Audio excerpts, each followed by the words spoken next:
Las cartas del Evangelio, mensaje número 6. Ahora que soy salvo, ¿cómo cambia mi vida? Es una buena pregunta que muchos nuevos creyentes se hacen. Cuando ellos llegan a la fe en Cristo y consiguen alcanzar esa confesión, ¿no? De creer de verdad y tener esa fe en el Hijo de Dios, es que se preguntan ahora qué va a ser de mi vida. ¿Qué va a ocurrir ahora? Es decir, ¿van a pasar cosas diferentes? ¿Va a ser todo igual? ¿De verdad va a cambiar algo? ¿Vamos a estar en los mismos problemas? Etcétera, etcétera. Esto es lo que los nuevos creyentes empiezan a tener en su mente. Y nosotros tenemos que ayudarles a entenderlo. Mientras que nosotros les ayudamos a entender cuál es la nueva vida en Cristo, también tenemos nosotros que recordar cuál es nuestra vida en Cristo. Leemos en Juan, capítulo 5, versículo 24, donde dice el texto, de cierto os digo, el que oye mi palabra y crea al que me envió, tiene vida eterna, y no vendrá a condenación, mas ha pasado de muerte a vida. Versículo muy poderoso, muy claro en este aspecto. El que oye mi palabra y cree al que me envió, ¿no? Estamos aceptando la obra de Dios a través de Cristo. Tenemos vida eterna y no vendremos a condenación. La palabra de Dios, como siempre decimos, muchas veces al menos, es muy clara al respecto. Cuando está hablando de la salvación, cuando habla de las respuestas en Cristo, es clara, es tajante, es contundente, no admite prácticamente discusión. Obtenemos la respuesta a través de Cristo. Y hablábamos de la bendición de pasar de muerte a vida, es decir, de estar en este mundo muertos en vida, pero ahora sí que experimentamos de verdad una vida a través de Cristo. En primer lugar, cuando aquí viendo la introducción, vemos que somos nuevas criaturas en Cristo. Y 1 Corintios 5:17 es uno de los textos más claros que nos lo dicen, entre otros tantos que nos hablan de pues, nuevas criaturas, está hablando de ser hechura suya, ser creados en Cristo, etcétera. Por lo tanto, lo que tenemos que dejar claro y dejarles claro y entender es la nueva identidad que nosotros tenemos. Somos una criatura nueva. Es cierto que en nosotros seguimos siendo humanos, el problema de Génesis 3 sigue teniendo un impacto en nuestra vida, pero nuestra identidad cambia, espiritual. Por lo tanto, a partir de esa nueva identidad en Cristo, toda nuestra vida se va a ver en un momento de cambio, de crecimiento, de experimentar nuevas cosas, las cuales serán la realidad, nueva realidad para nosotros y para el creyente. Es entender que es la solución al pasado, presente y futuro, como habíamos hablado en Efesios capítulo 2. Es la respuesta a todo lo que me ha pasado antes, todo lo que yo he podido hacer, todo lo que yo he podido ser, se ve restaurado por la obra de Cristo. Es que estamos hablando del pasado, ahora sí vamos al presente, donde ¿cómo vivo ahora? ¿Qué pasa con mi vida? ¿Qué es lo que tengo que hacer? Pues muy claro, tienes que continuar por el itinerario que Dios te ha marcado. Y si no sabes cuál es, pues ora y ve paso a paso y recibe la guía. Pero eso es lo importante, es vivir en el presente pensando y meditando qué es lo que Dios quiere de mí hoy y entender que como soy una nueva criatura, hay un nuevo propósito para mi vida. Hay una nueva vida y nuevas respuestas. Y además, en el futuro, ¿qué ocurrirá? Pues lo mismo que hoy. Lo que pasa es que hay que entender que el futuro ya está garantizado. El futuro está guardado y garantizado en Cristo, donde no vamos a sufrir por causa de las acciones y de los errores, porque entendemos que aquellos que pecan, que cometen un error, se arrepienten. Dios, como dice su palabra, Él puede y quiere limpiarnos de todo mal. Quiere perdonar nuestros pecados. Que nosotros mañana seguiremos siendo hijos de Dios como lo somos ahora y ese plan perfecto no termina hoy, sino que alcanzará todos los días hasta el fin de nuestra vida. Y finalmente entender la vida dentro del plan de Dios. Es que todo lo que ocurre en mi vida y alrededor de mi vida está dentro del control absoluto de Dios. Es decir, Dios no se echa a un lado, no se tapa los ojos, no se esconde, no se va a dormir. Dios, soberano, absoluto, de todo, tiene el control. Y si ocurren cosas, será porque son consecuencias a mis actos y a mis equivocaciones que tendré que aprender y entender. Será porque hay utilidad dentro de Dios o porque hay un plan mayor que está escondido. No importa, lo que importa es entender que mi vida ya está dentro de ese plan absoluto del Padre. Ahí leemos Génesis 45, del 4 al 15, incluso también en Génesis 40, donde está hablando José a sus hermanos y les está explicando la realidad espiritual de todos nosotros. Y es que los desastres que le han pasado a José, a él mismo, formaban parte o Dios los utiliza para el bien. Dios tornó a bien todo, o sea, toda la maldad de sus hermanos para salvarles a ellos, salvar al pueblo y empezar a hacer esa nación que tenía que resplandecer la gloria de Dios. Así que damos gracias a Dios por toda circunstancia que incluso pueda estar alrededor de nuestra vida, porque sea aparentemente mala, buena, incómoda o cómoda o apetecible o no apetecible, Dios está muy por encima de todo ello. Ahora, tenemos que desechar los malentendidos y vamos a decir lo que no es la salvación. En primer lugar, la salvación no es una religión. Es decir, yo no soy salvo por estar en una religión.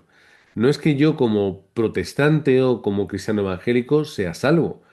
Y ahí habrá gente que diga, bueno, pues es que depende de la denominación. Pues da igual que seas bautista, que seas presbiteriano, que seas pentecostal, que seas metodista, que seas de asambleas de hermanos o de lo que quieras ser. Es que no importa la religión, ni mucho menos la denominación. Lo que importa es Cristo.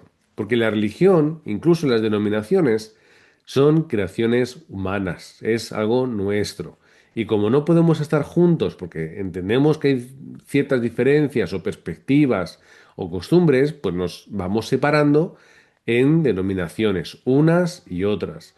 Y el otro día, pues que estaba viendo algunos vídeos en YouTube donde hay muchas charlas, hay mucha gente que se dedica, bueno, pues a enseñar.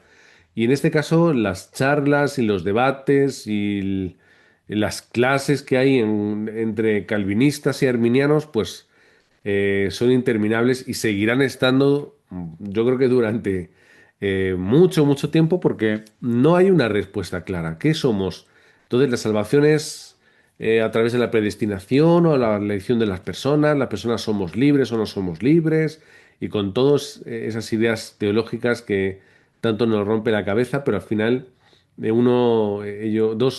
dos pastores que estaban no debatiendo, sino conversando, llegaban a la misma conclusión y es la unidad en Cristo. Y eso es por lo que a mí me gustaba esa charla, porque al final todo estaba dentro de la unidad en Cristo. Somos una familia en Cristo, somos la iglesia de Cristo, en Cristo estamos unidos, aunque nos separen algunas ideas teológicas, lo importante es que en Cristo podemos vivir, convivir, incluso hacer la evangelización del mundo. Pero no es religión. La religión no salva. La religión al final te lleva a la idolatría, como habla Isaías 44, de nuevo al 20, un poco menospreciando, sí, esa idolatría a través de figuras, a través de estatuas, que al final no dejan de ser cosas creadas, materiales, inmóviles, que no escuchan, que no pueden hacer nada. Es lo que surge a partir de la necesidad, sí, pero que también surge a través del problema espiritual. Vamos a encontrar una idolatría porque es la forma en la que nos podemos relacionar con Dios. Vamos a buscar estatuas, vamos a buscar imágenes, vamos a hacer esto y a repetir y a hacer y a llegar a un lugar, y siempre estamos con los mismos problemas. Y ese fue el problema del pueblo de Dios cuando salió de Egipto. Como no entendían lo que era el pacto de Dios, entendían lo que era la religión, en el primer momento de dificultad, pues hacen un becerro de oro pensando que esa era la mejor forma para glorificar a Dios. pero Dios no se glorificó obviamente en eso. Sin embargo, entendemos que la idolatría es un culto hacia los demonios, es un lugar o es un acto que nos lleva a un lugar muy oscuro donde Satanás controla y domina este mundo. ¿Qué no es la salvación? Asistir a la iglesia. Asistir a la iglesia no es la salvación. Yo puedo asistir a la iglesia todos los domingos y no ser salvo si no creo en Cristo. Y yo puedo creer en Cristo y no asistir nunca a la iglesia y ser salvo. Es cierto que habría que matizar muchas cosas, ¿no? Pero digamos que la salvación es la fe genuina y absoluta en Cristo, no los actos, no los acontecimientos, no el asistir o no asistir, no las costumbres o ninguna otra cosa. Es la fe en Cristo. Porque si no, lo que estaremos haciendo es cumplir requisitos. ¿Cuál es el requisito? Pues ve a la iglesia, lee la Biblia, vístete bien, sé bueno, no digas palabrotas y un largo etcétera. No, la salvación no es asistir a la iglesia. Tú cuando eres salvo, lo normal es que Dios te guíe para unirte al pueblo de Dios y para tener esa relación unida dentro de la iglesia como vemos que es su propósito y es su mandato. Lo que pasa es que los problemas espirituales, las circunstancias, nuestra cabezonería nos lleva a separarnos de la iglesia, como conocemos a tanta gente que le ocurre. Cuando tienen problemas o se sienten dañados o pasan por circunstancias, una de las primeras cosas que hacen es dejar de asistir a la iglesia. Cosa que no tiene ningún sentido, pero es como Satanás nos engaña. Y luego a través del esfuerzo. La salvación no es esfuerzo. El esfuerzo es lo que hacían los fariseos, en alcanzar, en ser, en demostrar, en toda esa fachada de mentira que no servía para nada. Y el esfuerzo no es lo que nos lleva a ser salvos, ni lo que nos mantiene tampoco en la salvación, como ya vimos la semana pasada, que estuvimos hablando sobre las seguridades. La filosofía y el estudio tampoco nos da la salvación. No nos da la salvación. No por estudiar más teología, no por estudiar más Biblia, no por estudiar y escuchar a más pastores y doctores y profesores, vamos a ser más salvos. Es tener fe en Cristo. Porque hay doctores en teología que no son salvos, que no creen en Cristo. Hay gente que entiende muy bien la Biblia y que la estudia mucho, pero que no cree en Cristo. Hay incluso gente que cree en Dios, o podemos decir, la creencia en Dios de los demonios y Satanás, y no son salvos, porque no han aceptado a Cristo como su Señor y su Salvador. Por lo tanto, el esfuerzo no nos da la salvación, aunque, por supuesto, que, como decimos ahí abajo, memorizar la palabra, orar, recitar, estudiar, todo eso es útil y es bueno, pero no nos da la salvación. En todo caso, nos ayuda a entenderla mejor. ¿Cuál es el estado de una persona salva? Primero, es un cambio interno, espiritual. ¿Qué quiere decir? Pues que nosotros volvemos a Génesis 1, 27 y 28. De alguna forma, no plena, porque ya, digamos que eso ya está dañado, pero encontramos un poco esa naturaleza en nuestra vida, donde volvemos a donde nosotros realmente pertenecemos, que es un poco la sensación que tiene una persona cuando vuelve a su hogar.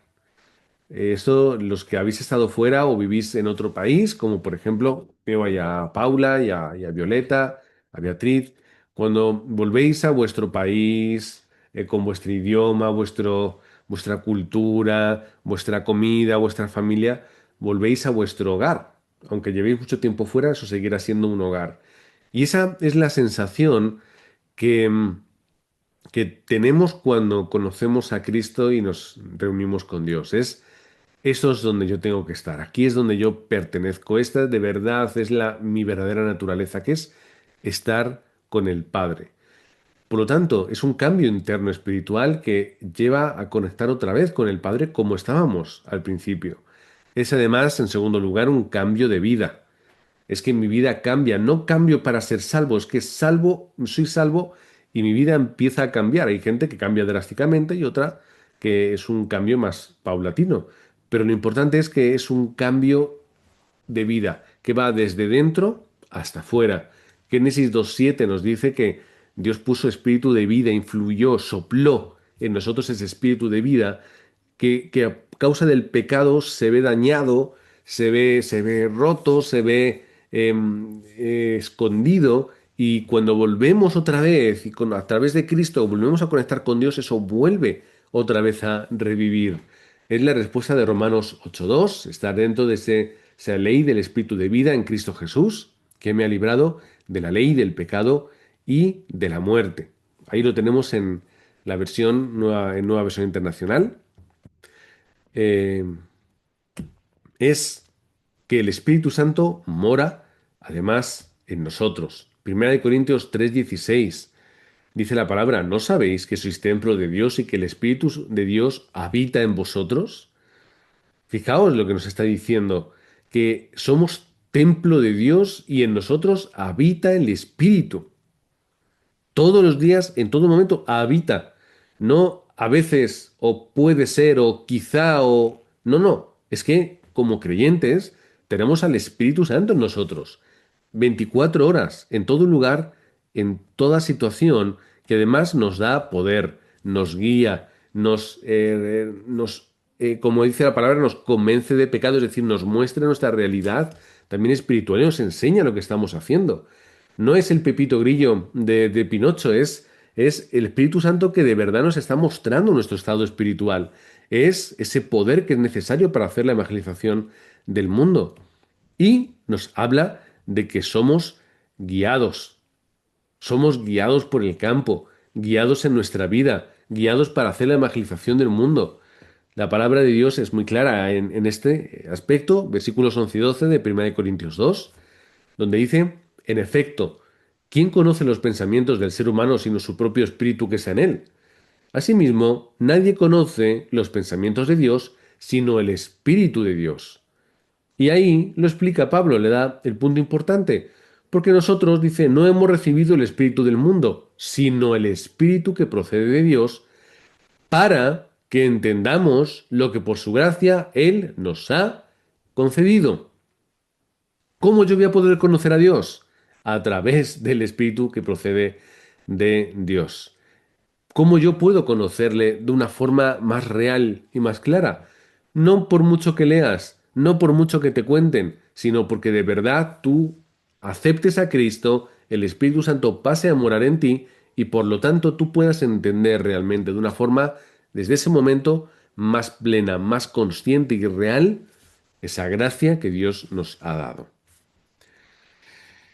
Y en quinto lugar es el gobierno de nuestra vida. ¿Cuál es el estado de una persona salva? Una persona que es gobernada por el Espíritu. Y esto lo explica el apóstol Pablo en Gálatas, en estos versículos que nosotros resumimos en el 16, 17 y 25, donde dice, así que os digo, vivid por el Espíritu y no seguiréis los deseos de la naturaleza pecaminosa, porque ésta desea lo que es contrario al Espíritu, y el Espíritu desea lo que es contrario a ella. Los dos se oponen entre sí, de modo que no podéis hacer lo que quisierais. Y el versículo 25, si el Espíritu nos da vida, andemos guiados por el Espíritu. Por lo tanto, hay una lucha interna en nosotros. El apóstol Pablo lo explica en primera persona. Dice, yo tengo también esta lucha. Y nosotros estamos en ella. Pero vemos que cuanto más cedemos el gobierno de nuestra vida al Señor, esa lucha espiritual la acaba ganando Él. Si yo quiero gobernar mi vida, la lucha la tengo yo. Por lo tanto, ¿qué está diciendo? Que no podemos vivir en esas dos naturalezas, porque se repelen como esos polos de los imanes. ¿Qué tenemos que hacer? Entregar nuestra vida a Cristo y rindiéndola para que Él sea el gobernador completo de todo aspecto de nuestra vida. Y ahí dice en el versículo 25, como hemos leído, que si el Espíritu nos da vida, andemos guiados por el Espíritu. Así que dejémonos guiar, permitamos que el Espíritu Santo obre de una forma más grande y plena en nuestra vida. Y ahora sí, ya el último punto de este 2 es el estado de una persona salva. ¿Cuál es el estado de una persona salva? Obra en nuestra vida. Dios obra. Dios actúa. Romanos 8:26. Asimismo, en nuestra debilidad, el Espíritu acude a ayudarnos. No sabemos qué pedir, pero el Espíritu mismo intercede por nosotros con gemidos que no pueden expresarse con palabras. Y nos habla de algo muy importante y es una realidad. No sabemos qué pedir, no sabemos cuáles son nuestros problemas, no sabemos cuáles son nuestras necesidades, no sabemos cuál es el siguiente paso a seguir en nuestra vida muchas veces. Tenemos oraciones imperfectas, muy quizá egocéntricas, materialistas, torpes, pero la palabra también nos habla muy claramente. Él intercede por nosotros. Así que, en nuestra debilidad, tenemos al Espíritu Santo que obra en nuestra vida de una forma grande que no podemos expresar con palabras. En tercer lugar, ¿cómo yo puedo disfrutar de esto? Pues cuando yo entiendo de verdad la unicidad de Cristo. Solo Cristo. Solo Cristo es lo importante. Es que solo a través de Cristo es que yo puedo ser un hijo de Dios. Por lo tanto, este es el principal aspecto que yo tengo que disfrutar. Cuando yo entiendo la obra de Cristo, cuando yo solamente me descanso en ello, cuando yo pongo toda mi fe y mi certeza ahí, yo empiezo a disfrutar de todas esas bendiciones. Es que yo, además, puedo nacer de nuevo. Juan 3, ya sabemos estos textos, Juan 3, 14 al 16. Dice, como levantó Moisés la serpiente en el desierto, así también tiene que ser levantado el Hijo del Hombre, para que todo el que crea en él tenga vida eterna. Y este texto, de los más recitados y memorizados de la palabra, porque tanto amó Dios, tanto amó Dios al mundo, que dio a su Hijo unigénito para que todo el que cree en Él no se pierda, sino que tenga vida eterna. En este caso, nueva versión internacional, un poquito diferente. Es ese nuevo nacimiento en el cual nosotros, si creemos en Cristo, lo podremos obtener. Porque el amor de Dios dice que es tan grande que nos ha dado esa vida eterna, una vida eterna llena de gracia, solamente creyendo en Él. Y en tercer lugar, solamente hay un camino, Hechos 4:12, en el que podemos ser salvos. En otras palabras, Cristo, Cristo y Cristo. Fe, fe y fe. Gracia, gracia y gracia. Esto es la clave, esto es la llave que nos abre toda respuesta y toda bendición en nuestra vida y en nuestro campo. ¿Cómo yo puedo ser una persona diferente? ¿Cómo yo puedo disfrutar? ¿Cómo yo puedo? Cristo, Cristo, Cristo y Cristo. Es la forma, el método que Dios utilizó para darnos toda bendición que podamos imaginar. Así que en esta vida tenemos estos tres puntos, una nueva vida. En primer lugar, cambia nuestra realidad espiritual. Juan 5:24 nos lo explica. Ciertamente os aseguro que el que oye mi palabra y cree al que me envió, tiene vida eterna, y no será juzgado, sino que ha pasado de muerte a la vida. Esto es importante. No seremos juzgados, porque hemos pasado de muerte a vida.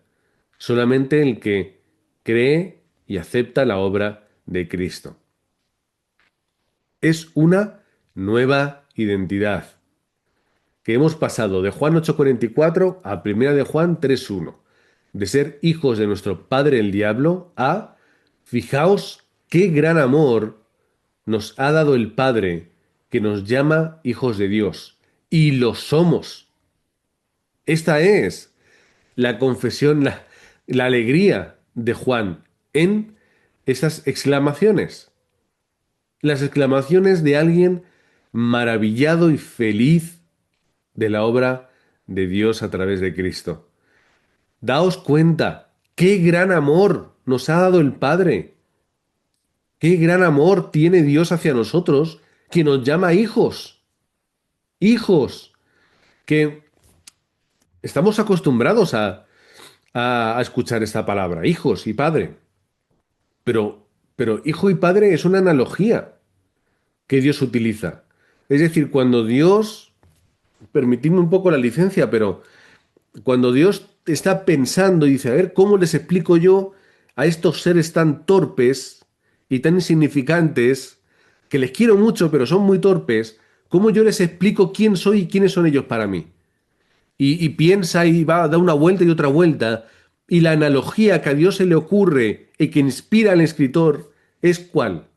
Padre e hijo. ¿No había otra palabra? Bueno, sí, Dios nos llama pueblo, ¿vale? Y otras cosas, pero realmente la que ha quedado y la que es más pura y más utilizada, ¿cuál es? Padre e hijos. Es decir, podríamos ser siervos solamente, podríamos ser esclavos, podríamos ser criaturas. Sí, y somos mencionados todo eso de una forma u otra. Pero al final, Dios, ¿cómo lo explica? Es que yo soy vuestro papá, yo soy vuestro padre y vosotros sois mis hijos. Así que este es el amor de Dios y nuestra nueva identidad. Y como dice Juan, y lo somos hijos. Y en tercer lugar, cambia nuestra vida. Otra vez repetimos el mismo texto tan importante. La ley del Espíritu de vida en Cristo Jesús me ha librado de la ley del pecado y de la muerte. Ya no estoy en ese lado. Yo estoy en el lado de la vida de en Cristo Jesús. Yo estoy en el lado de la vida. No estoy en el lado del pecado y de la muerte. Son cosas totalmente diferentes. Así que hermanos y hermanas, como conclusión, Dios nunca nos abandona. Esto es como cambia nuestra vida. Dios no nos abandona. Está con nosotros, como he dicho ya muchas veces, 24 horas a nuestro lado en todo lugar. Mateo 28:20, enseñándoles a obedecer todo lo que os he mandado. Y os aseguro, dice Jesús a sus discípulos, que estaré con vosotros siempre, hasta el fin del mundo. Y entender que nada ni nadie puede contra nosotros. Romanos 8:31. ¿Qué diremos frente a esto? Si Dios está de nuestra parte, ¿quién puede estar en contra nuestra? Así que vivamos con seguridad esto, que nada ni nadie puede contra nosotros, de que Dios, que está de nuestra parte, porque es nuestro Padre, y Dios nos dice, además, a través de Mateo 28:20, que está con nosotros todos los días hasta el fin, ¿quién puede estar contra nosotros? Si somos templo del Espíritu Santo, ¿quién puede estar en contra nuestra? Da igual, no importa. ¿Quién? No, es que los romanos, ¿quién? Es que los judíos nos... ¿Quién? Hoy en día, es que nos dicen, es que la sociedad, es que las leyes, es que la cultura, es que... ¿Qué más da quién pueda estar contra nosotros? Lo importante, ¿qué es? Que Dios está con nosotros. Eso es lo importante. Así que en esta batalla que tenemos en el mundo y en la sociedad y en la cultura, vamos a poner el énfasis no en quien nos ataca, porque ¿quién puede estar en nuestra contra? ¿Quiénes son esas personas o esas iniciativas? Sino en entender quién está con nosotros y de esa forma poder disfrutar de la victoria. Por lo tanto, nada nos va a hacer temer. Por lo tanto, terminamos con la pregunta con la que comenzamos y que titula este mensaje. Nosotros somos salvos, sí. ¿Cómo cambia mi vida? Pues podemos responder que de una forma completa y absoluta. Y aún queda mucho por hacer. Por lo que os bendigo en el nombre de Cristo para que podáis ayudar a vuestros discípulos a que entiendan esa nueva vida en Cristo. Y a vosotros también os bendigo en el nombre de Cristo para que vosotros podáis seguir cambiando vuestra vida en Cristo. Seguir cambiándola, seguir transformándola, seguir santificándola por y para la evangelización del mundo. Padre, gracias por esta seguridad que tenemos, la seguridad de que en Cristo no tenemos la misma vida, sino que es diferente. Es una vida nueva. Somos nosotros nuevos y por lo tanto las respuestas, Padre, que tenemos en nuestra vida son nuevas. Gracias, Padre, porque nos llamas tus hijos y tú eres nuestro Padre y podemos clamar a ti, como dice tu palabra, Abba, Padre. Tú estás con nosotros todos los días hasta el fin. Tú estás en nuestro interior y moras en nosotros a través del Espíritu Santo. Padre, danos la gracia para poder seguir siendo esos testigos hasta el último de la tierra, predicando el mensaje del Evangelio. Jesús es el Cristo. Amén y amén.